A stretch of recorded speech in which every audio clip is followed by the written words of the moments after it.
ছোট্ট বাঘের বাচ্চাটি ক্ষুধার্ত অবস্থায় গাছের নিচে শুয়েছিল। তখন তার পাশে কিছু ভেড়ার পাল খেলা করছিল। হঠাৎ একটা ভেড়ার বাচ্চা তাকে দেখে তার কাছে এসে জিজ্ঞেস করে, তোমার কি হয়েছে? বাঘের বাচ্চা বলে, আমি খুব ক্ষুধার্ত এবং অসুস্থ, তুমি কি আমাকে কিছু খাবার দিতে পারো?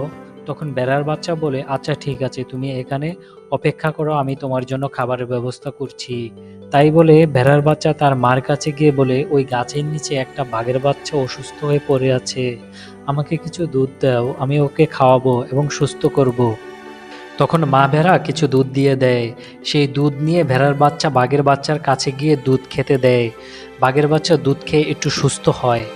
পরের দিন বাঘের বাচ্চা ভেড়ার বাচ্চার কাছে আবার আসে। মা ভেড়া তখন আবারও তাকে দুধ দেয়। এভাবে প্রতিদিন বাঘের বাচ্চাকে দুধ খাইয়ে সুস্থ করে তোলে। তখন বাঘের বাচ্চা আর জঙ্গলে না গিয়ে ভেড়ার বাচ্চার খুব ভালো বন্ধু হয়ে যায়। একে অপরের সাথে খেলাধুলা করে ঘুরে বেড়ায়। বন্ধুরা, ভেড়ার বাচ্চার উপকারটি ভালো লেগে থাকলে ভিডিওটিকে লাইক করে দাও এবং কমেন্ট করে জানাতে পারো তোমাদের কোনো ভালো বন্ধু থাকলে।